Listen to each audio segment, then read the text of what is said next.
Namaste and welcome to this exciting episode of Sathology, debunking mythology. Sathology means science of truth, the study of truth. Opposite to that is mythology, which means science or study of fake, lie or imagination. Sathology यानी कि सत धातु से बना है. Sathology सत्य का विज्ञान या सत्य की पढ़ाई. उसका विपरीत है मिथ. मिथोलॉजी मतलब झूठ, काल्पनिक की पढ़ाई या उसका विज्ञान. और आप लोगों ने मेरी बुक तो पढ़ी होगी, वन एरो वन किल. आज उससे रिलेटेड टॉपिक्स है, बड़ा मजा आएगा आपको सुनने में. और कहाँ कहाँ श्री राम की सेनाएं गईं और कहाँ पे नहीं गईं, तो आज उस पर हम डिस्कशन करेंगे. शुरू करेंगे लंका से. तो welcome, let us welcome our favourite guest. And अभी तो गेस्ट भी नहीं बोल सकते हैं, B is a prominent author coming on our event on 25 August. You should be here. उनको एक ट्वीट भी है 25 अगस्त का, उसको जरूर ध्यान से देखना.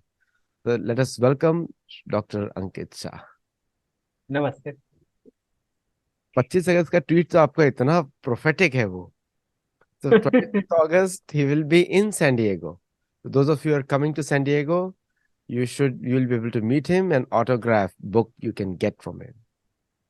So अंकित जी, मैं लंका की बात करी थी.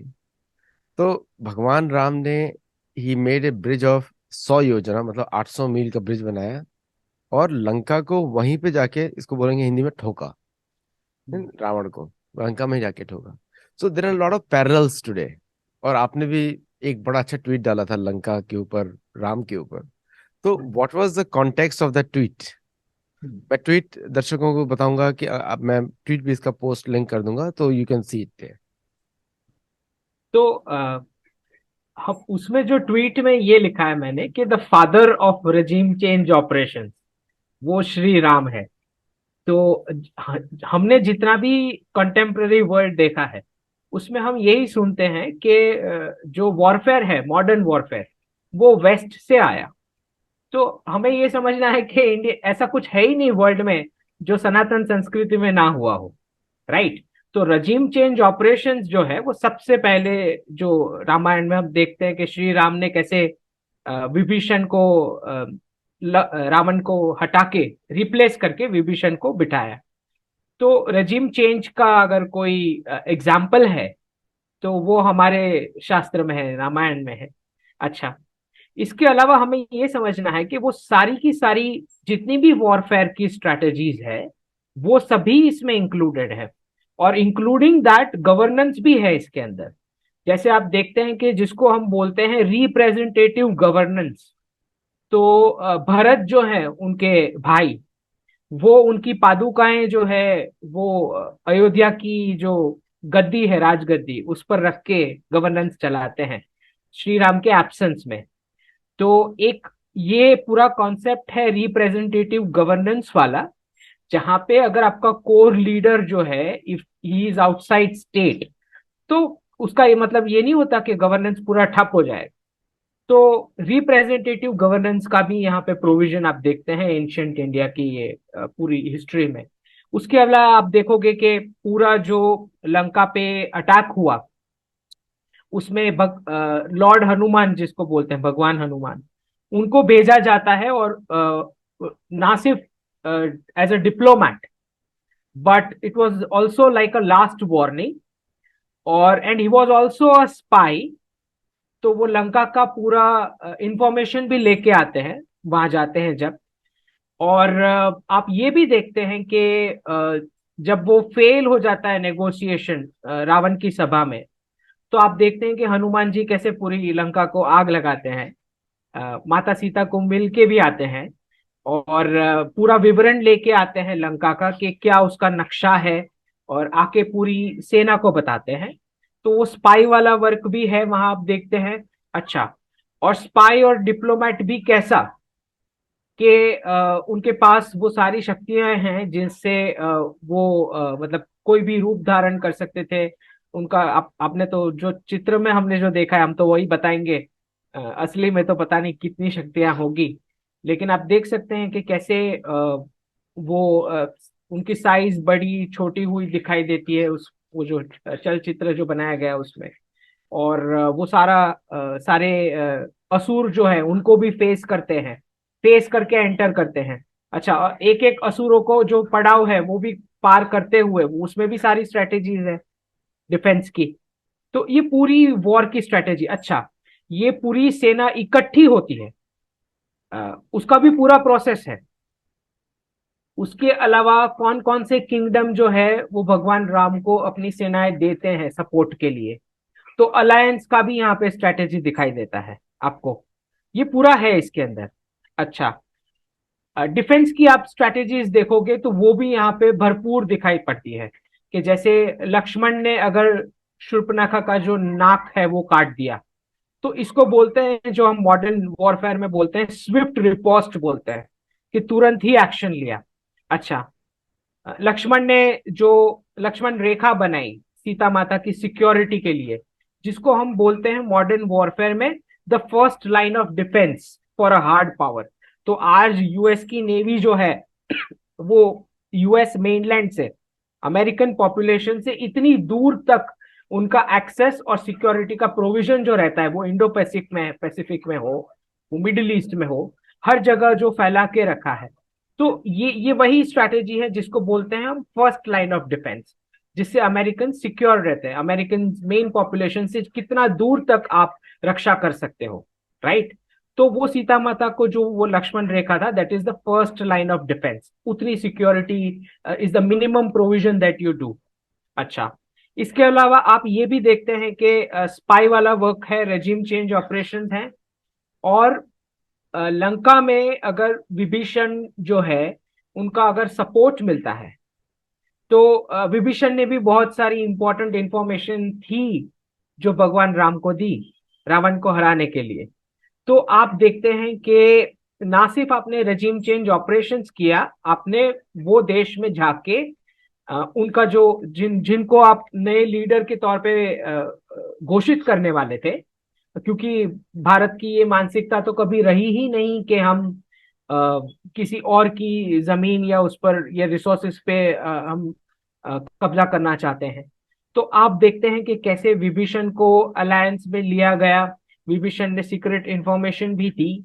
और फिर रेजिम चेंज ऑपरेशंस के बाद जब भगवान राम जो वहां से निकले, तो विभीषण को राजगद्दी पे बिठा के, तो एक पूरा कॉन्सेप्ट यहाँ पे नेशनल सिक्योरिटी का भी निकलता है कि अगर आपके नेबरहुड में जो नेशंस हैं, अगर वो धर्म पे नहीं चलते हैं, तो आपको वहां जाके रेजिम चेंज ऑपरेशंस भी करना पड़ता है।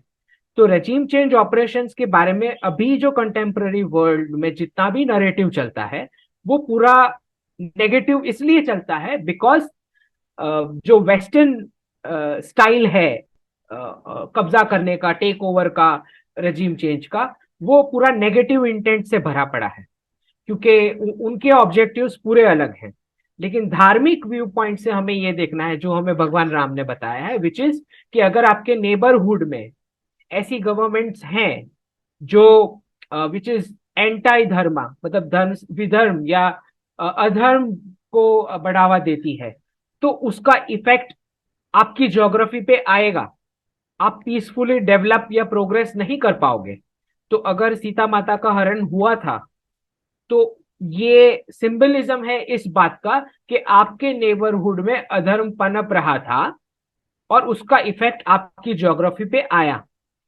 इसको अगर हम आज के परिप्रेक्ष्य में देखेंगे तो आपको पता लगेगा कि कैसे नेपाल, भूटान, ये सारे जो मोनार्क थे जो रूल करते थे, तो यूपीए गवर्नमेंट में बहुत सारी ऐसी लैप्सेस हुई नेशनल सिक्योरिटी में, जिसके चलते वो मोनार्क्स को हटाया गया, डेमोक्रेसी लाई गई, और फिर कम्युनिस्ट एंट्रीज हो गई वो सारी गवर्नमेंट्स में, और इन कम्युनिस्ट इन्फ्लुएंस बढ़ गया।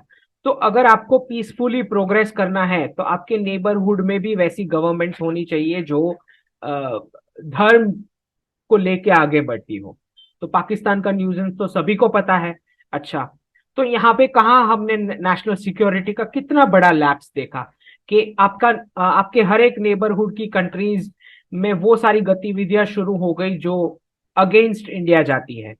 तो आपने देखा कि कैसे 1971 में अगर हमने विजय पाई थी, तो हम बांग्लादेश को आजादी तो दिला दिए, पर क्या हमने वहां पे ऐसी गवर्नमेंट बिठाई जो धर्म की राह पर चल रही है? बिल्कुल नहीं। तो आप देखें कितनी बड़ी बड़ी गलतियां हुई हैं हमसे। हमें नेशनल सिक्योरिटी में ये सब समझना चाहिए। अच्छा, आपने पाकिस्तान का देखा 1971 में 90,000 plus Pakistan prisoners of war जो हमने रिलीज कर दिए। क्यों ना हम इनको रखते as a Pakistan regiment in India, right? और पाकिस्तान की एक्सटर्नल डिफेंस की रिस्पॉन्सिबिलिटी हम रखते और उनको बैन कर देते, you are not suppose to keep a separate army. तो आज ये सब जो हम झेल रहे हैं 1971 के बाद फ्रॉम पाकिस्तान, ये सब कुछ ना हुआ होता। तो भगवान राम ने हमें यहां सिखाया है कि रजीम चेंज ऑपरेशंस का पॉजिटिव इंटेंट भी हो सकता है, धर्म की स्थापना के लिए भी हो सकता है। अच्छा, तो जितने भी वॉर या डिफेंस की स्ट्रैटेजीज होती है, इसका पॉजिटिव और नेगेटिव इंटेंट दोनों पॉसिबल है।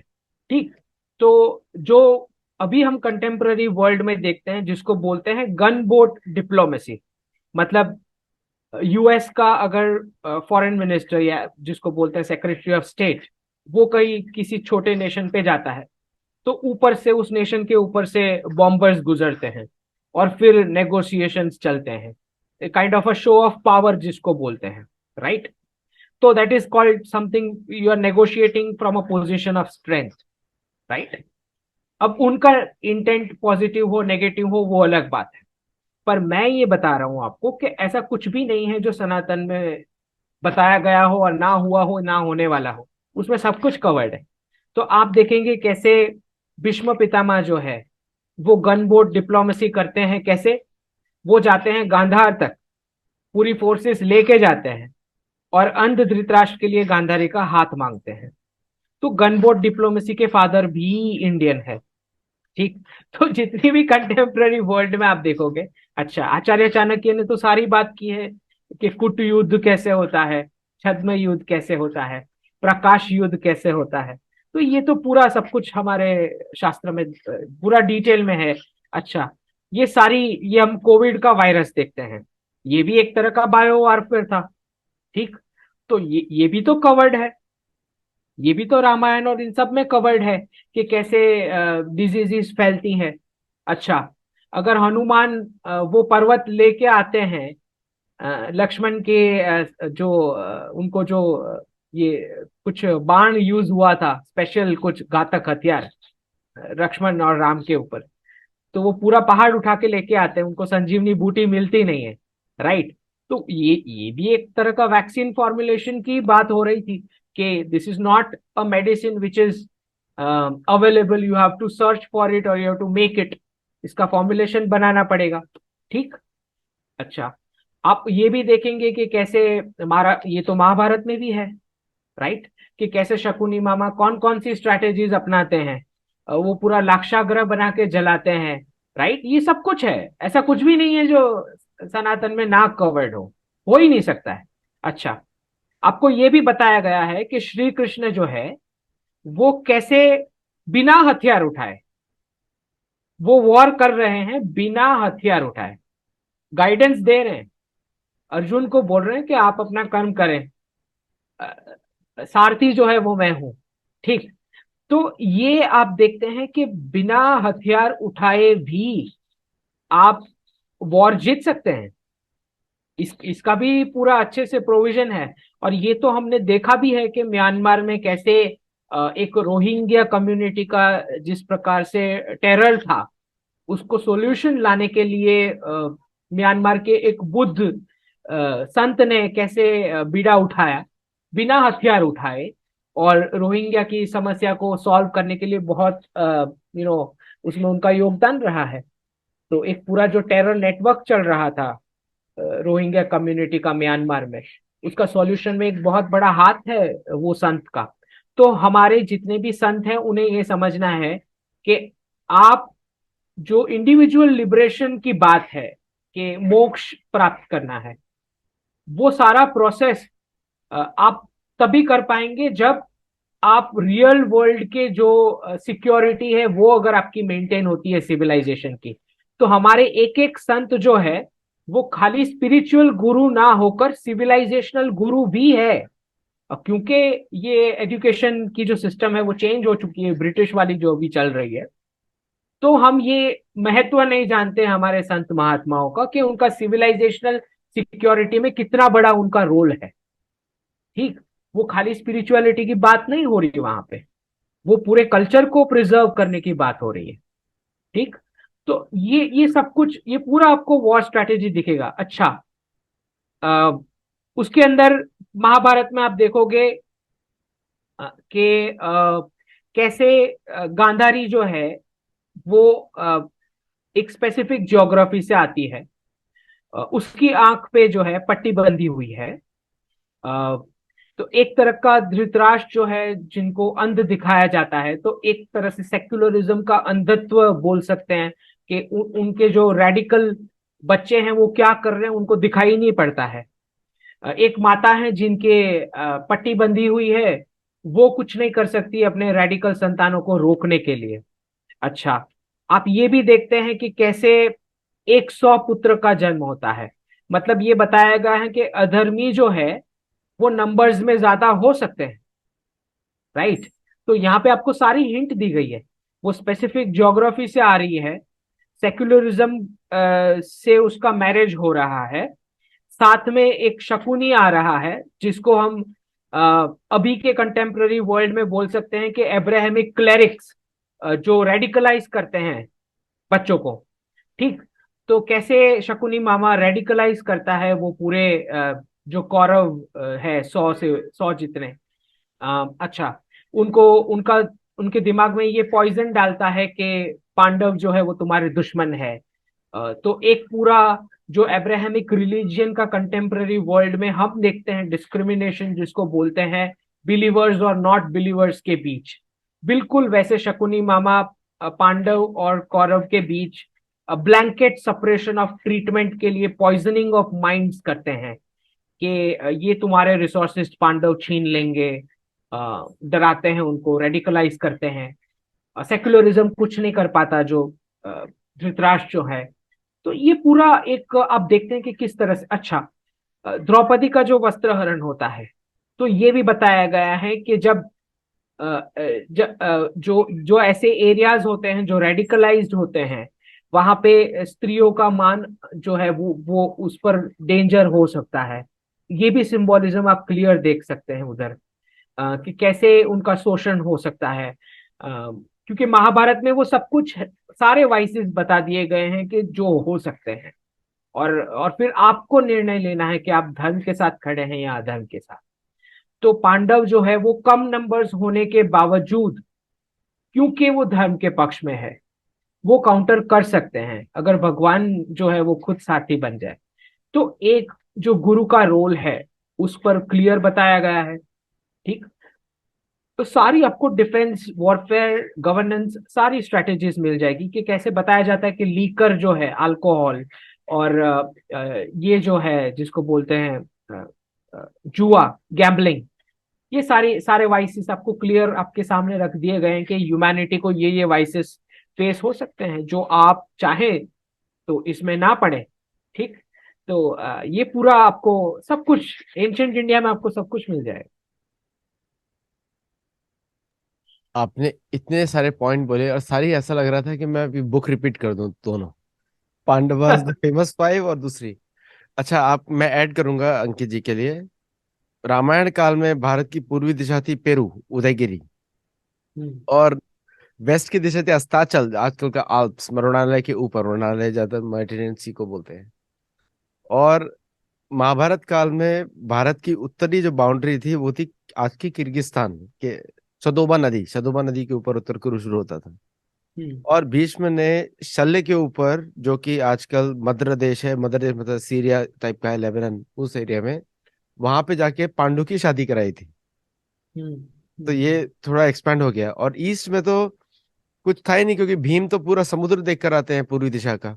पूर्वी दिशा का हम्म। समुद्र, कोई विशाखापट्टनम की बात नहीं हो रही है।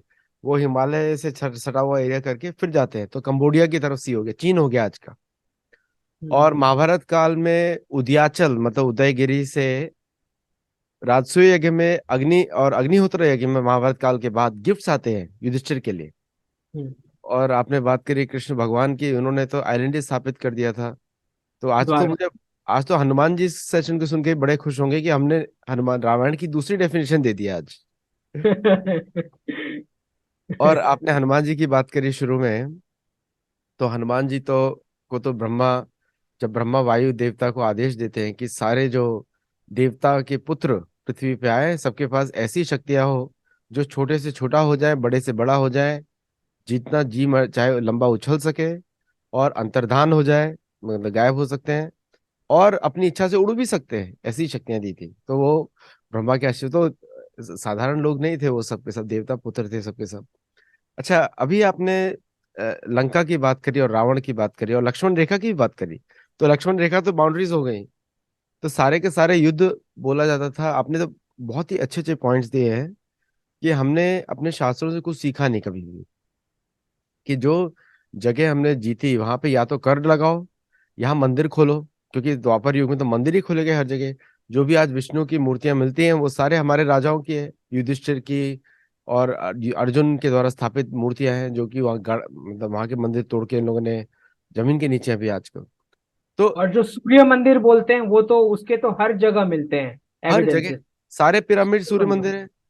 सारे पिरामिड तो आर्किटेक्चरल नाम नाम है, नाम तो एक्चुअली मंदिर है। तो सारे मंदिर पिरामिड है, क्योंकि सूर्य की पूजा उसी श्री यंत्र के रूप में होती है। तो वो अभी भी भारत के मंदिर भी वैसे हैं। मैंने तो एक वीडियो में जब मैं गया था साउथ इंडिया में, तो मैंने प्रूव किया था आदि केशव मंदिर तो पिरामिड के टाइप का है, वो ऐसे ही बना हुआ है, सेम सीढ़ियाँ, सेम एग्जैक्टली ऊपर और ऊपर लगाया हुआ है। और जितने भी अब्राहमिक फेथ है सबने ऊपर का पार्ट तोड़ दिया, हम्म। जानबूझ के तोड़ा। और लेकिन कहीं पे तो सच बोलना ही पड़ेगा कहीं ना कहीं जाके, कि ऊपर जाके फ्लैट सरफेस क्यों है, उसके ऊपर तो बिल्डिंग लग बनी होगी वुडन। तो हटाने के बाद भी वो लोग उसको एक्सेप्ट नहीं करते हैं कि इसके ऊपर कुछ होगा, लेकिन पिक्चर्स में जरूर दिखाते हैं। हम्म। और लोगों को बड़ा आश्चर्य होगा कि मेक्सिको के जितने भी मंदिर हैं उसके ऊपर एक मंदिर होता है गरुड़ का और दूसरा होता है सर्प का, क्योंकि दोनों वनीता के पुत्र हैं। सर्प भी उनके पुत्र हैं और गरुड़ भी उनके पुत्र हैं। और मेक्सिको का फ्लैग का साइन ही ये है, गरुड़ सांप को खा रहा है। तो so much proof, so much annoyingly लोग, अभी लोगों को थोड़ा, जितना सनातन हमारी गवर्नमेंट ने इतना एफर्ट नहीं किया, जबकि हमारी एम्बेसीज का, ये जो आप बोल रहे हैं ये हमारी एम्बेसीज का कार्य होना चाहिए। और हम लोग तो सिर्फ इंफॉर्मेशन दे सकते हैं, लाइक मेरे जैसे लोग तो सिर्फ इंफॉर्मेशन आपको बुक्स में डाल सकते हैं। अच्छा, इसका आदित्य जी इसका चाइनीज पैरेलल आप देखिए। हाँ। अभी मतलब अभी रिसेंट की मूवी है मंकी किंग वाला। हम्म। तो उसके अंदर वुकोंग करके बताते हैं, और उसके अंदर जो संत है वो बिल्कुल, मतलब उन दोनों को आप देखोगे, वुकोंग और वो संत को, तो बिल्कुल आपको भगवान राम और हनुमान वाली पैर जैसा लगेगा। बिकॉज वो जो संत बताए गए हैं वो बहुत ही आइडियलिस्टिक बताए गए हैं। जो पुरुषोत्तम जो हम बोलते हैं श्री राम को, ठीक। तो एक उस प्रकार का कैरेक्टर आप उस मूवी में देखते हैं। और वुकोंग जो मंकी किंग बताया है, he something, he someone who is very aggressive. तो वो जो हनुमान वाला जो हमेशा उस संत की रक्षा करता है, राइट, उसको पहले से ही सेंसेस उसके इतने पावरफुल होते हैं, बिल्कुल हमारे हनुमान जी की तरह मैन्युअरेबिलिटी जो इसको बोलते हैं, और सेंसिटिविटी। तो वो वाले फीचर्स आप, ये चाइनीज मूवी है, राइट। तो आप देखते हैं कि कितना कितना इन्फ्लुएंस रहा है इंडियन सब कॉन्टिनेंट का हर जगह पे। टेराकोटा के सोल्जर्स जो दिखाते हैं चीन में, वो हम्म। कोई मिंग डायनेस्टी किंग डायनेस्टी का नहीं है, उसके पहले का है। और मंगोलिया में तो शमन जो कल्चर है वो तो हिंदू सनातन धर्म कल्चर है। और जो मंगोलिया, किर्गिस्तान, कजाकिस्तान का जो पॉइंट है, लोग सर्च कर सकते हैं, मेरे बहुत सारे वीडियोस में भी है।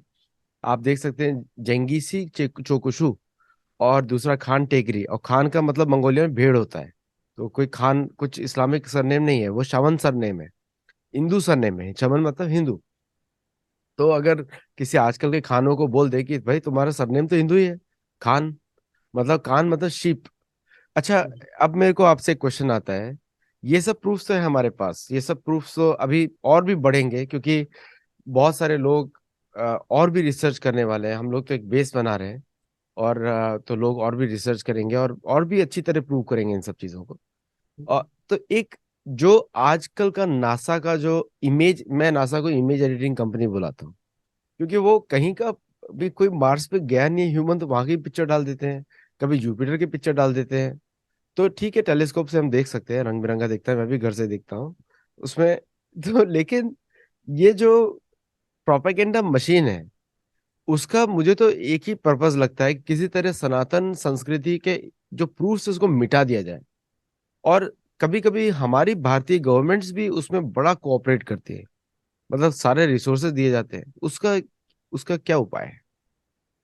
नहीं, इस इसमें आप देखते हैं कि एक जो पूरा ब्रिटिश बाबू कल्चर जो वो छोड़ के गए हैं, जिनको लगता है कि वेस्ट से ही वर्ल्ड की शुरुआत हुई, तो वो सारी किताबें भी वही पढ़ते हैं जो वेस्ट ने लिखी है, हिस्ट्री की भी वही, क्योंकि वेस्ट को लगता है हिस्ट्री भी उन्हीं से शुरू हुई।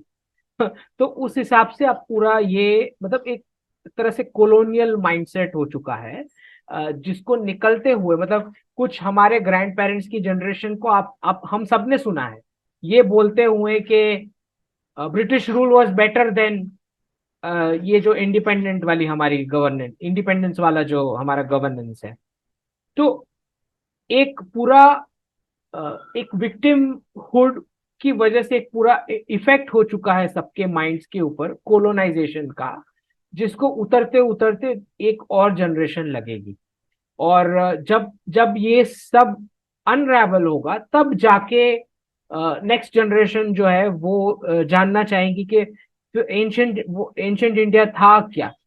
ठीक, तो अभी तो जो है ये पूरा प्राइड पूरा मार दिया गया लास्ट 30-40 ईयर्स में। जो भी चेंज आया है 2014 के बाद, मोदी जी के आने के बाद, एक पूरी अवेयरनेस और एक वेव क्रिएट हुआ है जहां पे अब people want to find out के क्या था, राइट। क्योंकि किसी को क्ल्यू ही नहीं है, एक पूरा लिंकेज ही टूट गया from ancient India and the current generation. और पेरेंट्स को पूछोगे तो यही बोलेंगे कि British rule was better in terms of governance. तो ये पूरा जो गैप है वो अब ये हमारी जनरेशन, मेरी वाली जनरेशन इसको गैप को फिल करेगी, और नेक्स्ट जनरेशन जो होगी वो पूरी डीकोलोनाइज हो गई होगी। तो बहुत ही पॉजिटिव हम देखेंगे आगे। अच्छा, और आप ये देखिए कि किस तरह से जितना भी हमारा एंशियंट इंडिया, अच्छा रावण जब आता है, ये एग्जांपल, रावण जब आता है सीता का हरण करने, तो वो अपना वेश चेंज करता है। ठीक, तो यहाँ पे आपको बताया गया है कि जो भी आपके एंटी नेशनल एलिमेंट्स हैं वो भेस बदल के एंटर होंगे आपकी कंट्री में। तो जिसको हमने ईस्ट इंडिया कंपनी, तो हमने देखा ही कि कैसे बेस बदल के खाली ट्रेड करने के लिए आए थे वो लोग, और हमने देखा खाली कितना ट्रेड किया उन्होंने, पूरा खाली कर दिया, उतना ट्रेड किया। तो ये जो बेस बदल के आना बहरूपिये बन के, ठीक, क्योंकि दिमाग में इंटेंट कुछ और है। तो ये जो प्राइम मिनिस्टर ने भी ये बात की ग्लोबल साउथ समिट में, ग्लोबलाइजेशन की, कि हमें जो ग्लोबलाइजेशन चाहिए वो तो ये है ही नहीं। क्योंकि ग्लोबलाइजेशन में तो free flow of man machine market and money, तो सारी कंट्री के लिए होना चाहिए ग्लोबलाइजेशन, राइट। तो फिर तो ये जो पासपोर्ट, यूएस पासपोर्ट ऊपर, राइट, इंडिया का पासपोर्ट नीचे, ये तो होना ही नहीं चाहिए अगर ग्लोबलाइजेशन है। तो ये पूरा जो वेस्टर्न इम्पोजिशन हुआ है, उसको अनरावल होने में थोड़ा थोड़ा इसको टाइम लगना है। लेकिन हम ये क्लियर है कि हमको सारे लेसन दे दिए गए थे। हमारे स्क्रिप्चर्स में, हमारी हिस्ट्री में सब कुछ लिखा हुआ है कि ऐसा ऐसा ऐसा हो सकता है, और उसके बावजूद हम उस गड्ढे में गिरते हैं। क्योंकि शायद हम कनेक्ट नहीं कर पाते कि कितना विजडम वहां पे दिया गया है। अच्छा, वहां पे बताया गया है कि रामायण में 3 माताएं हैं दशरथ राजा की, और उनमें से एक माता जो है वो अपने पुत्र को राजा देखना चाहती है। फिर आप देखते हैं कि कैसे ओथ की जो प्रॉमिस है कि अगर राम ने शपथ ले ली है कि पिता के लिए मैं गद्दी छोड़ूंगा, क्योंकि पिता ने वचन दिया था, तो वचन का जो इम्पोर्टेंस है। तो ये जो लीगल पूरा एक फ्रेमवर्क था, जहां पे हम आज देखते हैं कि एविडेंसेस एक्ट लेके आना पड़ता है। क्योंकि वो गवर्नेंस ही पूरा धार्मिक था। तो वो एविडेंसेस एक्ट एक्ट लेके नहीं आना पड़ता, बिकॉज वो पर्सन की खुद की रेप्यूटेशन जो है वो उसके ऊपर जुड़ी हुई होती है, उसके उसके खुद के कैरेक्टर के ऊपर जुड़ी हुई होती है। फिर आप देखते हैं कि कैसे राम सेतु तो है ही, which is the symbol of love, उसकी जगह ताजमहल को बिठाया जाता है एज सिंबल ऑफ लव। ये पूरा नरेटिव चलता है।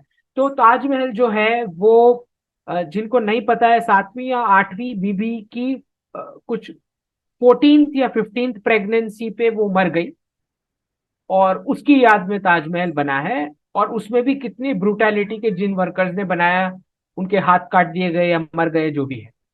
ठीक, इसको बताया जाता है symbol of love 14th 15th pregnancy के डेथ पे, वो भी 7th 8th वाइफ की। और जहां पे यहाँ पे पतिव्रता सीता की बात हो रही है, जहां पे राम सेतु बना के राम जो है, भगवान राम लड़ने जाते हैं, उनको लेके आते हैं, तो वो सिंबल ऑफ लव नहीं है, symbol of love is Taj Mahal. तो ये पूरा जो है इसको जो हिस्ट्री को रीराइट करने की जरूरत तो है ही, पर यहाँ से जो हमें जितने भी हमें लेसन्स मिल रहे हैं। अच्छा, राम भगवान राम का जो दुख प्रकट हुआ है, जो सीता माता का हरण हुआ था वो स्टेज में, उसका जो वर्णन है, हृदय द्रवित हो जाए आपका। अच्छा, उसके बावजूद जब राम उनको वापस लेके आते हैं, जब सोसाइटी में कुछ एंटी सोशल एलिमेंट्स जो हैं वो क्वेश्चनिंग करना शुरू करते हैं अबाउट सीता माता, तो कैसे वो दोनों अलग हो जाते हैं, लेकिन उन दोनों के बीच जो रिलेशन है वो ऐसा है कि जिनमें मतलब इतनी ज्यादा अंडरस्टैंडिंग है between a husband and wife, जो रिलेशनशिप बताया गया है कि सीता माता जो है वो वन में चले जाते हैं, और भगवान राम जो है वो अपनी रिस्पॉन्सिबिलिटी इस बेस पे निभाते हैं कि मैं जो है, पूरी जनता मुझे देखती है, मेरे कैरेक्टर को देखती है और उसको आइडियल मानती है, तो मैं अपना पर्सनल रिलेशन का त्याग करूंगा और गवर्नेंस के लिए आइडियल बनूंगा, जो मेरी सोसाइटी और फ्यूचर कल्चर और सिविलाइजेशन के लिए रिक्वायरमेंट है, कि अगर कैरेक्टर पे कोई क्वेश्चन कर रहा है तो मैं अपने पर्सनल रिलेशन को भी त्याग कर दूंगा। तो एक पूरा दुख उन्होंने सहन किया अ, सीता माता से दूर रहने का। और इसके बावजूद रिलेशन ऐसा है कि दोनों को शब्द की जरूरत ही नहीं है, सीता माता और भगवान राम, वो एक दूसरे को देख के ही जो है समझ जाते हैं कि सामने वाले के मन में क्या चल रहा है। तो इस प्रकार के आपको कहाँ कहाँ कौन से वेस्टर्न एपिक में मिलेगा इस प्रकार के एग्जाम्पल? नहीं, एक्चुअली तो एपिक शब्द ही एक तरीके का, ये वेस्टर्न के लिए एपिक है, हमारे लिए एपिक नहीं वेस्टर्न है। एपिक में कुछ नहीं मिलेगा, उनके एपिक्स ही है और उसमें भी कुछ नहीं है। वो तो काल्पनिक डिज्नी वर्ल्ड की दुनिया में रहते हैं, हैरी पॉटर की दुनिया में, या फिर जो भी इनके अलग अलग बुक्स आते हैं, लॉर्ड ऑफ रिंग्स, उसी की दुनिया में रहते हैं। वो अलग कैरेक्टर्स हैं टोटली। और एक तरह से उसको रामायण महाभारत से कनेक्ट करने की भी जरूरत नहीं है, क्योंकि वो काल्पनिक है। रामायण महाभारत तो एक्चुअली इतिहास है, जो जैसा देखा गया वैसा लिखा गया, मीन्स ऐसा है वो। तभी तो उनके सारे वर्चुअल हीरोज है ना, बैटमैन है, ही मैन है, स्पाइडरमैन है, क्योंकि रियल वाले तो है नहीं। रियल वाले तो है। अच्छा, आपने बहुत, मतलब मैं इस शो से बहुत ही खुश हूँ, मैं इस शो में, बिकॉज पहली बार ऐसा हुआ है कि कोई करंट अफेयर्स को रामायण महाभारत से कनेक्ट कर रहा है इस शो पे। और आपने बहुत सारे एग्जांपल्स दिए, मैंने सब रजिस्टर हो गए यहाँ पे, बहुत सारे एग्जांपल्स दिए। एक आपने बात की चरित्र का, राजा के चरित्र का, विच इज वेरी इंपॉर्टेंट। और पिछले शो में भी आपने बोला था कि फैमिली बेस्ड बिजनेसेस में वो the owner of the company, उसका character is more important than the entire company, क्योंकि करेक्ट। उसी के बेसिस पे चलता है पूरा company, and which is very true. तो जो लोग ऐसा बोलते हैं कि नहीं, आजकल क्या हो गया है, बोर्ड बना के रिस्पॉन्सिबिलिटी से भाग जाना, रिस्पॉन्सिबिलिटी बोर्ड का है, मतलब अभी अभी का एग्जाम्पल दे दो, कितने रेजिग्नेशन आ गए बैंक से, ये जो बैंक्स गिरी हैं उसके बाद कितनी बैंक से रेजिग्नेशन आए हैं। जब मैनेजमेंट इस तरह से भाग जाता है तो उसको पता ही है कि क्या खिचड़ी अंदर पकाई है, the person knows very well. अच्छा, कुछ तो इनसाइडर ट्रेडिंग करके भाग जाते हैं, ये ऐसा तो गवर्नेंस है। तो ये इसीलिए मैं बताता हूं कि Sanatan economics is the only way forward where the world can survive. अच्छा, मैंने जो आर्टिफिशियल इंटेलिजेंस पे जो प्रेडिक्ट किया था, उसके तुरंत बाद अभी रिपोर्ट्स आ गए हैं सारे। ये गोल्डमैन सैक्स से लेके सबके रिपोर्ट्स क्लियर हैं, बोल रहे हैं इतने जॉब्स जाएंगे, ह्यूमंस नीड नॉट वर्क। तो जो जो अनप्रोडक्टिव है उसको कोई जिंदा क्यों छोड़ेगा? किसी किसी को जिंदा छोड़ा है इंसानों ने जो अनप्रोडक्टिव हो ऐसा? क्या आपको लगता है कि ये लोग मैट्रिक्स मूवी को फॉलो कर रहे हैं? ये हो सकता है, क्योंकि मैं आज भी देखता हूँ कि कितने सारे वेस्टर्न क्राइसिस इवेंट्स, जैसे वर्ल्ड ट्रेड ऑर्गेनाइजेशन का गिरना, ये सब 1950s और 60s की कॉमिक्स में से मैचिंग निकलता है। तो यू नेवर नो कौन कहाँ से क्या इंस्पिरेशन ले रहा है। विच इज वाई आई से कि जितना भी हम टेलीविजन पे दिखा रहे हैं, इस पे बहुत ज्यादा कंट्रोल्स होने चाहिए। Because these what you show is going to shape the young minds। वो तो वो तो इम्प्रेशनेबल माइंड्स होते हैं, उनको नहीं पता क्या सही है क्या गलत। तो अगर आप ऐसे कार्टून्स दिखा रहे हैं जो बिंदास गालियां बक रहे हैं, फाइटिंग दिखा रहे हैं, एक दूसरे वायरस बनाना दिखा रहे हैं, ये सब दिखा रहे हैं, तो फिर आप भुगते हैं, फिर वो होगा भी। द वायलेंस तो इतना दिखाया जाता है जैसे किसी का खोपड़ी फोड़ देना, मतलब उसको डिस्क्राइब ही नहीं कर सकते, आप कितना सारी खून खराबा गेम्स देख दिखाते लें, अभी की सारी गेम्स देख लें छोटे बच्चों की, हैं। पूरी वायलेंट है, वायलेंट ब्रूटल। और उनको पॉइंट्स मिलते हैं, जितना जितना ज्यादा वायलेंस उतना बढ़िया वेपन मिलता है, नेक्स्ट वेपन। ऐसी ऐसी गेम्स है। True, and absolutely. Then why do you expect कि गन शूटिंग्स नहीं होएगी? क्यों नहीं होएगी? When you are promoting it, you are promoting it, and then you wondering कि गन शूटिंग क्यों हुई। या हाउ इट्स स्टूपिड। मतलब ये पूरा सोसाइटी जो है, पूरा कंट्रोल लेस हो चुका है। और अगर सही टाइम पे गवर्नेंस, धार्मिक गवर्नेंस नहीं बैठता है, तो हर जगह गड़बड़ होनी है। ये every walks of life, education से लेके हर जगह प्रॉब्लम शुरू हो जाएगी। आपने फैमिली के बारे में डिस्क्राइब किया, भगवान राम ने कितना अच्छा एग्जाम्पल सेटअप किया कि एक फैमिली यूनिट का। उनके पिताजी ने दशरथ महाराज की, आपने बताया तीन पत्नियां, एक बताया, एक्चुअली पांच है टोटल, लेकिन तीन मुख्य हैं। हम्म, और उसके बारे में बताया किस तरह उन्होंने चारों पुत्रों को बड़ा किया। कुंती महारानी का एग्जाम्पल कितना अमेजिंग है कि पांडु महाराज के साथ भी उन्होंने पांचों लड़कों को बड़ा किया, और बाद में अकेले उनका चरित्र निर्माण किया पूरा। बाद में 14 वर्ष की आयु पे जब अर्जुन था तब पांडु महाराज का देहांत हो गया। उसके बाद उन्होंने पूरा बड़ा किया अपने बच्चों को। तो बहुत सारे अच्छे एग्जाम्पल्स हैं। और अच्छा, उसमें एक बात ये भी है, it takes a village to grow the child, not alone. Hmm. तो उसमें नॉट ओनली पांडु के पांचों पुत्र हैं और कौरव के पूरी 100 हैं। कम्युनिटी चाहिए, पूरी कम्युनिटी बिल्कुल। चाहिए, भीष्म चाहिए, द्रोणाचार्य चाहिए, कृपाचार्य चाहिए, और विदुर चाहिए, और बहुत सारे लोग चाहिए। लेकिन वो जो पूरा फैमिली यूनिट है, ये वेस्टर्न आसुरिक देशों ने कितना, मतलब उसको इतना अफेक्ट कर दिया है कि, और यहाँ तक कि ये लोग फॉलो करते हैं कि man is independent, the wife is independent, मतलब इस तरह का पता नहीं क्या है मानसिकता है ये। लाइक मुझे लग रहा है पूरा मैट्रिक्स मूवी में सब टेस्टी मूवी बेबीज ही बनने वाले एआई के बाद। तो आप ये फैमिली डिजाइनर, डिजाइनर बेबीज। आज बात भी ऐसा करते हैं, जीन्स यहाँ के डाल दो, ये जीन्स डाल दो। अच्छा, मूवीज भी बन चुकी है ऐसी, बहुत सारी हॉलीवुड की मूवीज बन चुकी है। और दे जो आर कि already doing that with the food, right? बिल्कुल। फूड के अंदर वो बग्स और इंसेक्ट्स मिला रहे हैं फ्लोर के अंदर। मैंने तो ऑल एक एक्सपेरिमेंट्स गोइंग ऑन। लोग डेंजरस। लोग मेरा इंस्टाग्राम में जाके देख सकते हैं, मेरा नाम से पूरा इंस्टाग्राम है, उसमें मैंने दिखाया किस तरह जो ग्रास हॉपर्स को मसाले के साथ बेचा जा रहा है, और लोग उसको खा भी रहे हैं बड़े चाव से। और मुझे तो अजीब सा लगा, देखकर ही अजीब सा लगा, लेकिन मैंने वीडियो जरूर बनाया ताकि लोग जरा देखें उसको कि ये भी चल रहा है दुनिया में। तो एक और इसमें एक प्रश्न आता है, आपने मैं इसलिए बोल रहा था, बहुत सारे इश्यूज टच किया आपने। इकोनॉमिक्स पे वापस आता है कि पूरे विश्व पे इक्ष्वाकु वंश का राज है भगवान राम के, और पूरे विश्व पे कुरु वंश का राज है युधिष्ठिर के रूप में। पूरे विश्व पे, ये सिर्फ भारत की बात नहीं हो रही है, पूरा रशिया वगैरह इंक्लूडेड है, सब इंक्लूडेड है। लेकिन जब राज की बात हो रही, तो दंड देने का अधिकार भी सिर्फ हस्तिनापुर को है या अयोध्या को है? दंड दंड के लिए भी सेंट्रलाइज सिस्टम है। लेकिन आजकल के न्याय को अगर हम देखें, न्याय तो मिलता ही नहीं लोगों को। गरीबों को तो न्याय के लिए एडवोकेट हायर करना पड़ेगा जो 1-1 लाख रुपए एक दिन का चार्ज करते हैं। नहीं, देर इज नो, नहीं, सो इस ये पूरा ये बिल्कुल सही आपने बताया। न्याय की जो व्यवस्था थी वो एंशियंट इंडिया में लर्निंग एबिलिटी के ऊपर थी। मतलब अगर एक पूरा, ये तो आई थिंक वो सीरियल में भी दिखाया गया है अच्छे से, बहुत अच्छे से वर्णन दिया है कि कैसे युधिष्ठिर महाराज जो जब न्याय सुनाते हैं तो वो बताते हैं कि अगर सेम क्राइम हुआ है तो ब्राह्मण जो है उसको 8 गुना ज्यादा दंड दिया जाएगा कंपेयर टू अ वैश्य और अ शूद्र। इसका क्लियर क्लियर वर्णन है। क्यों?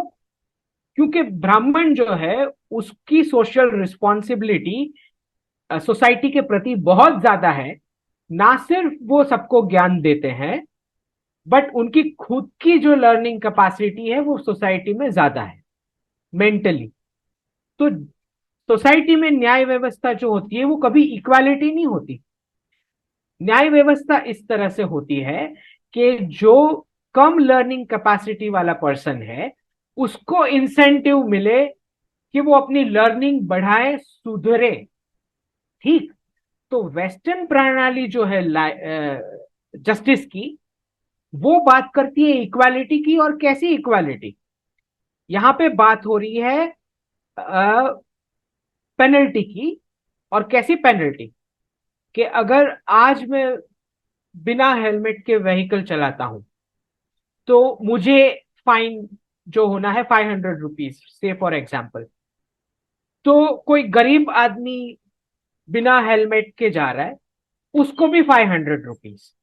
अच्छा, कोई मुझसे भी ज्यादा, अगर मुकेश अंबानी खुद जा रहे हैं विदाउट हेलमेट, तो उनको भी 500 रुपीज। तो बेसिकली हम, the western theme of justice is you purchase the crime, you can purchase the crime if you are rich. This is the western method of justice. तो आप जो बता रहे हैं कि सारे केसेस पेंडिंग है, न्याय नहीं मिल रहा है, ये गरीबों के लिए। जो पैसे वाले हैं they can purchase the crime, that is the system. तो America is not the land of freedom, it is the land where you can buy freedom to do anything you want. So if you have money you can buy the crime. तो ये पूरा western template of justice ऐसे चलता है। तो India का ऐसे नहीं चल रहा था। तो एंशियंट इंडिया में बताया गया है कि जिसने क्राइम किया है उसकी mental learning capacity, economic capacity क्या है, उस प्रकार से उसको न्याय मिलेगा। ठीक। तो जो जो पैसे वाला है क्रिमिनल, तो उसको भी वही दंड मिलेगा क्या compare to same crime done by someone else? नहीं, सेम नहीं मिलेगा। तो बहुत ही बड़ा अंतर है। ये जस्टिस सिस्टम जो है इसमें कोई सिर पैर नहीं है जो चल रहा है अभी। ठीक। और उसी लाइन पे टैक्सेशन सिस्टम भी है, क्योंकि हम्म, टैक्सेशन सिस्टम भी वेरिड होता है लोगों के लिए। अच्छा, हाँ। जब हम रामायण महाभारत में या नीति शास्त्र में दंड की बात करते हैं, आपने बिल्कुल सही बताया, 8 गुना या उससे भी ज्यादा। अगर वो हम्म, राक्षस का है उसको वध होता है। मतलब हम्म। ऐसा नहीं है कि सिर्फ सारे, क्योंकि कर्म के आधार पे सबको माना जाता है। कोई कर्म के आधार पे ब्राह्मण होता है, कर्म जन्म के आधार पे किसी को माना ही नहीं गया है। गीता में भी लिखा हुआ है, हर जैसे जगह लिखा आपके कर्म, जैसे है, ऐसे आपके आपके कर्म। कर्म। कर्म तो उसमें उसके आधार पर ही होता है। तो उसके बेसिस पे जो भी कास्ट का ये जो पॉलिटिक्स चलता है, actually the word caste invent किया गया यूरोपियंस के लिए, यूरोपियंस के लिए ये इन्वेंट हमारे किया है। था ही नहीं। हमारा हमारे है ही था। नहीं। नोबल्स वर्सेस कॉमनर, ये उनका दो क्लासेस होती है, नोबल्स और कॉमनर। तो उन upper class caste system. Means nobles और लोअर कास्ट मीन्स उनके हिसाब से होता है, भारत के हिसाब से नहीं है। हम लोग फालतू में डिफेंड करते रहते हैं, हम लोग को बोला चाहिए किसका अरे, शब्द। अरे वो तो वेस्ट में तो आप सारे डेटा उठा के देख ले। वो तो फूड को भी क्लास देते हैं, ये फूड लोअर क्लास लोगों को नहीं दिया जाएगा, बिल्कुल। नहीं मिलेगा, पैसे है तो भी नहीं मिलेगा। कवियर, जाओ। कवियर करके एक है, हाँ। बड़ा घटिया किस्म का फूड है, लोग टेस्ट मत करना, नॉन वेजिटेरियन है। तो उसको टेस्ट मत करना। और जापान में सलाद मत खाना, उसके अंदर मछलियां डालते हैं वो लोग। तो अच्छा, anyway, वॉरफेयर स्ट्रेटेजी का एक और बढ़िया एग्जाम्पल है। आप देखते हैं कि भीष्म पितामह जो है और द्रोणाचार्य, दोनों धर्म जानते हैं, धर्म क्या है जानते हैं, लेकिन लड़ना पड़ रहा है उनको किसके साथ? किसके साथ लड़ना पड़ रहा है। तो यहाँ पे अलायंस सिस्टम का जो इतना डिटेलिंग दिया गया है कि अगर आपको स्ट्रेटेजिक अलायंसेस बनाने हैं तो आपके स्ट्रेटेजिक अलायंसेस ऐसे होने चाहिए कि despite the country having some a different view point, still they are going to support you. तो इसका पॉजिटिव इंटेंट से इस तरह से बहुत सारी डिप्लोमेटिक और वॉरफेयर की स्ट्रेटेजीज आप एंशियंट इंडिया के स्क्रिप्चर्स में से बना सकते हैं। मतलब पूरा कुआं है, मतलब पूरा एक ओशन है, पूरा ओशन है, आप उसमें से जितना विजडम निकालना चाहें निकाल सकते हैं, राइट। इसमें शस्त्रों की भी बात आती है। एक जगह महाभारत में युधिष्ठिर महाराज बोलते हैं, हम दूसरों के शस्त्रों से युद्ध नहीं कर सकते, हमको अपने शस्त्रों से युद्ध करना पड़ेगा। तो अर्जुन के इंडिजिनाइजेशन। इंडिजिनाइजेशन, और अर्जुन के पास जो शस्त्र थे वो किसी भी कौरवों के पास नहीं थे एक्सेप्ट ब्रह्मास्त्र, क्योंकि उनके गुरु ने शेयर किया अपने पुत्र के साथ। लेकिन अश्वत्थामा के साथ द्रोणाचार्य ने पूरा शस्त्र शेयर नहीं किया, फेंकना सिखाया, वापस खींचना नहीं सिखाया। तो वो भी आप देखते हैं कि वहां पर भी उन्होंने पुत्र के तो साथ भी। ये तो वही हो गया ना जो अमेरिकन यूज करते हैं, किल स्विच यूज करते हैं वेपन्स में। हाँ। वेपन्स बेचेंगे लेकिन अगर किल स्विच लगा दी तो the ally can not use that weapon, ये राइट। तो वापस लेने का ये पूरी सारी की सारी आपको सब कुछ मिल जाएगा एंशंट इंडिया के अंदर आपको। अच्छा, अर्जुन जो स्पेशलाइज्ड वेपन्स लेके आते हैं। मैं चाहता हूँ कि इंडियंस जो प्लेन बेचे किसी को, किल स्विच लगा के बेचे, ब्राह्मोस में भी हर जगह। होना ही चाहिए, कुछ कुछ ना कुछ तो होना चाहिए एविडेंस आपके एक्सेस का, है ना। तो अच्छा, ये जो बताया गया है कि अर्जुन जो है वो वेपन, जो पशुपतास्त्र या जो भी जितने भी वेपन्स हैं वो अपनी विद्या से और अपने रिसर्च से और अपने तप से अ, अर्चित करके आते हैं। तो इंडिजिनाइजेशन की तो बात है ही इधर। उसके अलावा अगर कोई ऐसा स्पेशलाइज्ड वेपन है जो आप चाहते हैं तो उसके लिए आपको खुद करना है। खाली इंडिजिनाइजेशन की बात नहीं हो रही है, यहाँ पे बात हो रही है कि आपको खुद उसका रिसर्च, मतलब टॉप डाउन पूरा आपको डिवाइस करना पड़ेगा। तो अगर आप कोई ऐसा शस्त्र बनाना चाह रहे हैं जो वर्ल्ड में किसी के पास नहीं है, तो आप उसके कंपोनेंट्स कहीं से आउटसोर्स नहीं कर सकते। ठीक, एक आध पार्ट मैंने चाइना से ले लिया या अमेरिका से ले लिया, ऐसे नहीं कर सकते। आपको फुल प्रूफ इंडिजिनाइज करना पड़ेगा। ये कितने सारे लेसन आपको मिल जाएंगे इंडियन हिस्ट्री में से। आपने वेपन्स के बारे में बात कर रहे हैं और उसके सारे लिस्ट मैंने दिए, रामायण काल के वेपन्स जो भगवान राम को विश्वामित्र ने दिए, और जो अर्जुन को सभी देवताओं ने दिए, सभी देवताओं ने। और अर्जुन तो, अगर एक्स्ट्रा टेरेस्ट्रियल के ऊपर इतना कॉमेडी सीरीज बनता है पूरे दुनिया में, अर्जुन तो दूसरे लोक में जाके युद्ध करके आया है निवात कवच दानवों से। People can check my book, और उसमें सब में डिटेल डिस्क्रिप्शन दिया है। और कुछ शस्त्रों का पावर ही हमको मालूम नहीं है, क्योंकि शास्त्रों में वो सब बताया नहीं गया है पर्पसली, कि नहीं तो बहुत सारे असुर लोग हैं उसके लिए ट्राई करेंगे, अभी भी ट्राई करेंगे, लेकिन मिलेगा नहीं।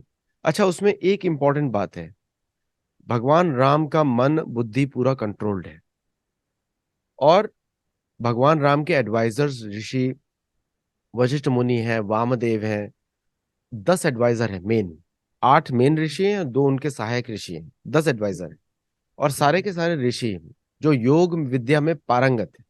वशिष्ठ मुनि तो जप वर्चस्व है, मतलब 24 घंटे जप ही करते हैं वो। तो और भगवान नाम का नाम राम विष्णु का ही नाम लेते हैं। और भगवान राम के घर की इष्ट देवी है, अभी आजकल हमारे रंगनाथ मंदिर, रंगनाथ जो साउथ में जाते हैं, रंगनाथ वो उनका इष्ट में है, और दशरथ महाराज की इष्ट है वो। अच्छा। तो इतना नॉर्थ साउथ कनेक्शन भी है, पूरा डेडिकेटेड नॉर्थ साउथ कनेक्शन है इंडिया का। जो बहुत बेवकूफ लोग ऐसा बात करते हैं कि क्या भारत अरे भारत तो हमेशा पूरा विश्व ही भारत रहा है। और दूसरा, उनके जो वेपन्स हैं, जो सारे वेपन्स हैं उन्हीं को दिए गए जो योग विद्या में, जिनका मन बुद्धि कंट्रोल्ड है। अर्जुन जिनके का जो लायक हो, जो लायक है, और बाकी नालायक हो गए फिर ऑटोमेटिकली। लायक हो और लर्निंग कैपेसिटी भी हो और यूज करने के जो गुण होने चाहिए वो भी हो।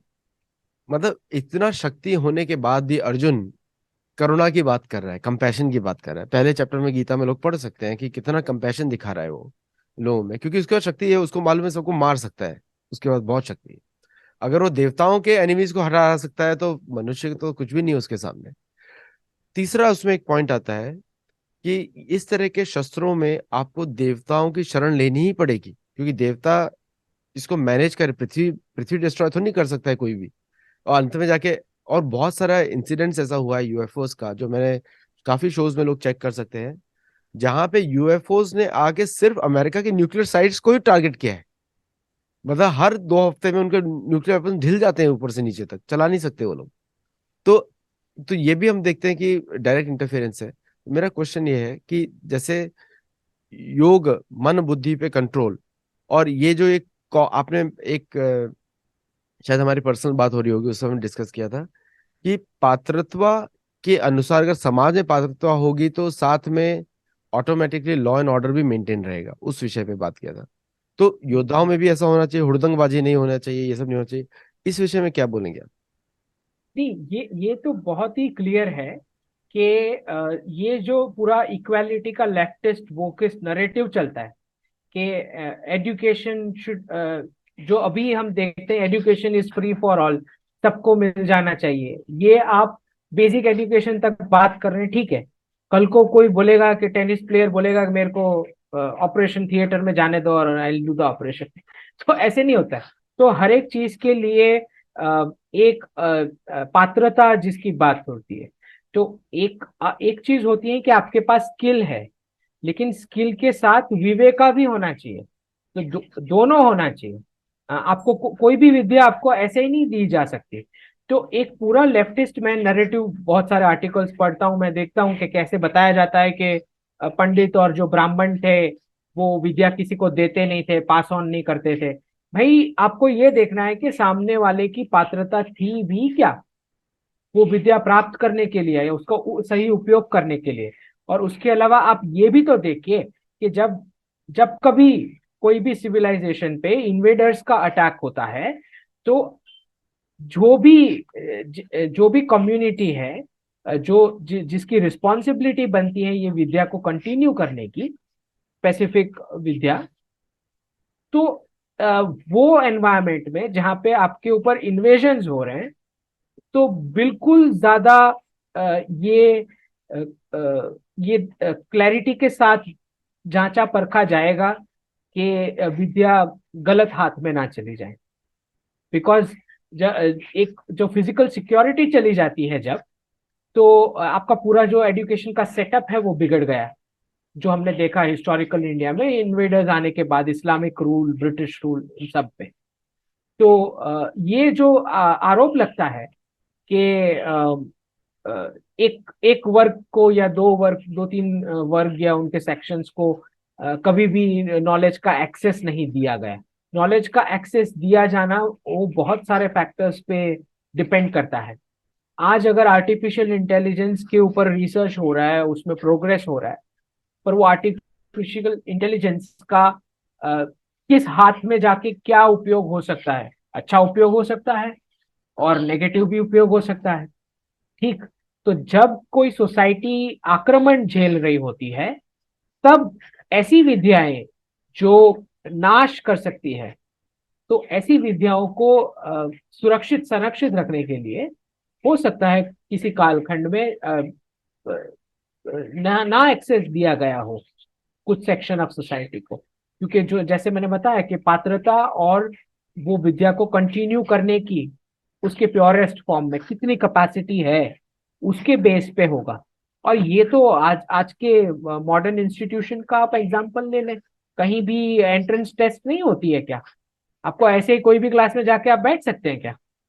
एक्सेप्ट पॉलिटिशियंस के, उधर के एंट्रेंस वहां पे बचपन से तैयार किया गया था पांडवों को, भगवान राम को बचपन से तैयार किया गया था राज करने के लिए, और उनको ये सब विद्याएं दी गई थी ताकि जब तक वो, अच्छा यहाँ पे यूनिवर्सिटी सिस्टम भी बड़ा अजीब सा है कि लोग 40-40 साल तक, और हमारे जेएनयू में तो 50 साल के लोग भी विद्या ग्रहण कर रहे हैं। और जबकि इतना इतना सारा ज्ञान पांडवों को तो 14 वर्ष की आयु में हो गया था, 12 वर्ष की आयु में हो गया था।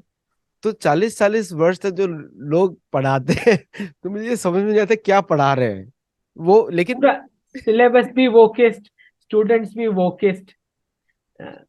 और एआई, ये टेक्नोलॉजी सपोर्ट कर रही है, कोई वर्क रहेगा नहीं तो फिर फ्रीबीज ही लेना है, और फिर फ्रीबीज ही लेना है तो फिर ऐसा ही क्राउड चाहिए, एकदम काम चोर। मतलब मजाक में बोल रहा हूँ, कैलिफोर्निया में सबसे अच्छी जॉब है गवर्नमेंट की जॉब। तो ये बची है अभी, सिर्फ बाकी सब बची नहीं, बाकी कहीं सिक्योरिटी नहीं है।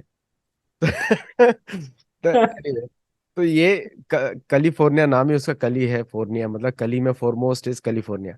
तो आप सुन सकते हैं, मजाक बना सकते हैं, जो भी आपको। आपके तो वो एसवीबी बैंक जो बैंकिंग छोड़ के बीएलएम प्रोटेस्ट को फंड करती है, तो ये काहे का बैंकिंग है?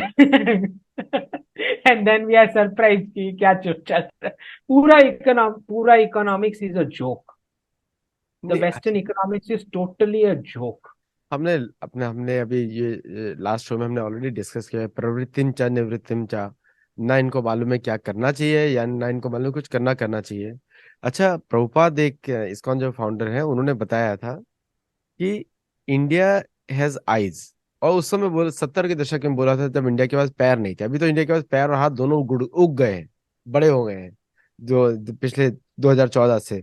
तो उस समय बताया था कि India is like the man with the eyes, और west is like a lame man, उसके हाथ और पैर दोनों ही नहीं है। तो इंडिया को गाइड करना पड़ेगा कंधे पे बैठ के। शायद वो समय आ गया है अभी। अभी जैसे आप जैसे इकोनॉमिस्ट आ गए हैं, जो कि महाभारत रामायण पे आधारित इकोनॉमिक्स की बातें कर रहे हैं। और तो उसमें चेंज हो जाएगा। लास्ट क्वेश्चन है कि पॉलिटिक्स का कोई ट्रेनिंग नहीं है, पॉलिटिशियन कोई ट्रेनिंग नहीं है, जबकि शास्त्रों में कितना भयंकर ट्रेनिंग होता है। योग वशिष्ठ, अयोध्या में वापस आने के बाद भगवान राम को वशिष्ठ मुनि ने योग की नॉलेज दी। और हमारे पॉलिटिशियन दिन रात क्या करते हैं वो तो अभी उनके ऊपर डिपेंडेंट है, मैं स्पेकुलेट नहीं करूंगा।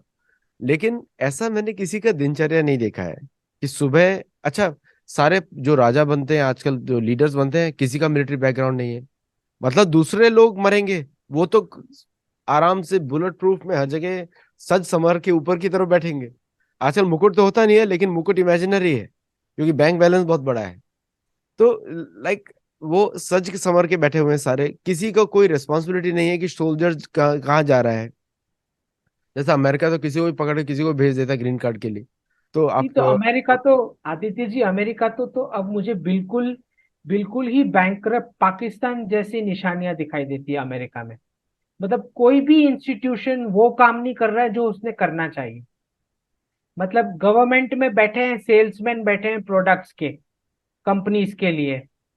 आर्मी जो है वो माइंस खोज रही है कहाँ पे है, कौन सी कंट्री की। और ये आपके बैंक जो है वो बीएलएम प्रोटेस्ट में बैंकिंग कर रहे हैं। क्या चल रहा है? मतलब फेडरल रिजर्व जो है वो नोट छाप के कंपनीज को दे रहे हैं। वो the companies are buying their own stocks to keep the stock market up since January February and this is March. 3 महीना हो गया।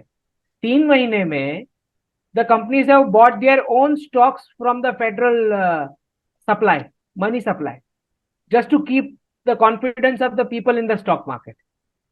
कोई भी इंस्टीट्यूशन वो काम कर ही नहीं रहा जिसके लिए बना है। मतलब क्या चल रहा है? मतलब it's unbelievable. Country of corporations, वो थोड़ा कॉन्स्टिट्यूशन चेंज करना चाहिए। All corporations have all the rights, citizens have no rights. और अमेरिकन को अगर देखा जाए तो ये एग्जाम्पल है, मतलब कि दुनिया के सामने एग्जाम्पल है कि अगर आप इस तरह रहेंगे तो आप भी ऐसे बन जाएंगे। और कोकोला बेच बेच के सबका दिमाग भी खराब कर दिया है। मैं पहली बार मैं गया मैक्सिको में, तब मुझे दिखा कोको कोला का सुपर स्टोर। मैंने कहा जिससे मैक्सिको में ओबेसिटी बढ़ गई है, पॉइजन बढ़ गया है, कैंसर बढ़ गया है, उसका सुपर स्टोर चल रहे हैं। Like I was shocked. और इंडिया में भी दिखाते हैं कि कोई आदमी छत से कूद पड़ा कोको कोला पीने के बाद। तो रियलिटी में तो हाथ तो टूट जाएंगे। तो ये जो ये जो एक्सेसिव प्रमोशन है, क्या लाइफ है। अच्छा, एक प्रेसिडेंट था अमेरिका में, वो बोलता था कि दुनिया में दिखा दो कि सबसे मोटे तगड़े लंबे आदमी जहाँ के होते हैं, लोग इंप्रेस होके इधर आएंगे। तो भारतीय लोग भी शायद यही देख के पहुंचे होंगे, सब लोग यहाँ पे आए होंगे कि कितने मोटे तगड़े लंबे हो जाएंगे, इधर बड़े बड़े हो जाएंगे। लेकिन दिमाग किधर गया? दिमाग तो ऊपर जाना चाहिए, दिमाग नीचे कैसे आ गया? तो, जब food food habits Mahabharata Ramayana में कितना क्लीन दिखाया गया है। आपका आहार आपके चरित्र का निर्माण करता है। आपका भोजन, हमारे यहाँ तो प्रसाद का वृद्धि है, जो भी खाए प्रसाद भगवान को भोग लगा के खाए। बट ये फूड के बारे में लास्ट पॉइंट है, उसके बाद भी तो हम लोग, मैं और अंकित जी तो इस पे 10 घंटे का शो कर सकते हैं नॉन स्टॉप, और आप लोग हंसते ही रहेंगे, है ना। चिप्स खिला खिला के लोगों का वेट बढ़ा दिया है। जबकि अगर कोई उबला हुआ आलू भी खाए, एक्चुअली आलू भी खराब है, रतालू खाए, अगर उबला हुआ आलू ही खाए तो फिर सेहत बन सकती है, कार्बोहाइड्रेट्स है उसके अंदर। लेकिन चिप्स खिला खिला के लोगों को और लेजी बना दिया है कि जो जाओ खरीद के आ जाओ, खा लो। वो भारत में भी सिस्टम आ गया है, और कलयुग का एक निशानी ही बोला गया है हरिवंश पुराण में, कि लोग भोजन का व्यवसाय करेंगे। और महाभारत के समय भोजन फ्री, मेडिसिन फ्री, और एजुकेशन फ्री, तीनों को छोड़, तो कहाँ समाज जा रहा है भोजन के ऊपर भी। और बड़ा बड़ा फूड ड्रग एडमिनिस्ट्रेशन, भारत का भी भोजन मंत्रालय भी है। एक बात हमें समझनी है, खाली शॉर्ट में बता दूं आपको कि फार्मा इंडस्ट्री, जो कमर्शियल फार्मा इंडस्ट्री है, वो बेस ही यहां से हुई कि लोगों का किचन पहले बंद कर देना है। ठीक है, क्योंकि सारी मेडिसिन जो है वो किचन में बनती थी, नेचुरल वाली। तो इन्होंने पूरा एक वेव चलाया वेस्ट में और ईस्ट में, हर जगह पूरे वर्ल्ड में, कि ये जो है दीज आर विच वुमन, ये चुड़ैल हैं, जो जो ये ट्रेडिशनल आयुर्वेदिक और यूनानी पद्धति से घर पे जो मेडिसिन ट्रेडिशनली बनती थी, ये सारी चुड़ैल है, और उन पर एक्चुअली वायलेंस हुआ है। तो फार्मा इंडस्ट्री का जन्म ही इसी पे हुआ है, कि वो सारी एंशंट हमारी जो ग्रैंड मदर्स और वर्ल्ड वाइड वो जो जनरेशन थी जो घर पे मेडिसिन बनाती थी किचन में। किचन इज द मंदिर of the health of the people, right. तो किचन को कमर्शियलाइज इसीलिए किया गया ताकि फार्मा इंडस्ट्री ग्रो कर सके। ये पूरा एक चला है। नहीं, ब्रिटेन से जो लोग इम्प्रेस हैं उनके बारे में बता दूं, 2021 में विच हंट एक्ट खत्म हुआ है, 2021 में। तो अगर आप ब्रिटेन को बड़ा प्रोग्रेसिव मानते हैं तो वहाँ का लॉ एंड ऑर्डर देख लीजिए, वहाँ का कोर्ट सिस्टम देख लीजिए। और अमेरिका कोर्ट सिस्टम तो मजाक बन ही चुका है, अभी आप सभी लोग देख रहे हैं। और ये उसी कालखंड में हुआ है आदित्य जी, जहां पे उन्होंने ये पहले तो बैन कर दिया कि women can not go into the medicine field, only man will be allowed, and man में भी only the Christian man would be allowed. इस तरह से फार्मा इंडस्ट्री का जन्म हुआ है। पहले वो विमेन को जो पेगन कल्चर में घर पे मेडिसिन बनाती थी ट्रेडिशनल इन द किचन, उनको सबको विच बोल बोल के मार दिया गया, उन पे बैन लगाया गया, उनको पेनल्टी और पनिशमेंट दी गई। फिर बोला medicine sector is only for men, और फिर मेडिसिन वो भी वही man who are align to Christianity. तो पेगन से क्रिश्चियनिटी में इस तरह लाने का ये भी एक टूल था। और फिर वहां से फार्मा इंडस्ट्री का जन्म, और फूड प्रोसेसिंग और फार्मा दोनों इस तरह से सेट हुए। अमेरिका में आयुर्वेदिक मेडिसिन आप नहीं खरीद सकते, डॉक्टर प्रेस्क्राइब नहीं कर सकता। और मेरे को तो इतना गेम खेला मेरी आंखों के साथ ही लोगों ने, अभी बताऊंगा तो बाद में लोग और भी हंसेंगे। तो पहली बार जाके मैंने लास्ट टाइम इंडिया में जाके टेस्ट कराया, तब पता लगा मुझे एस्टिग्मेटिज्म नहीं है। ऐसा मुझे पता लगा पहली बार। तो अब मैं ठीक से देख पाता हूँ, ठीक से चश्मा लगाकर।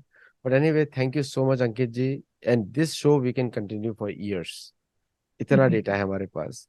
तो just imagine how important Sanatan economics is for the world.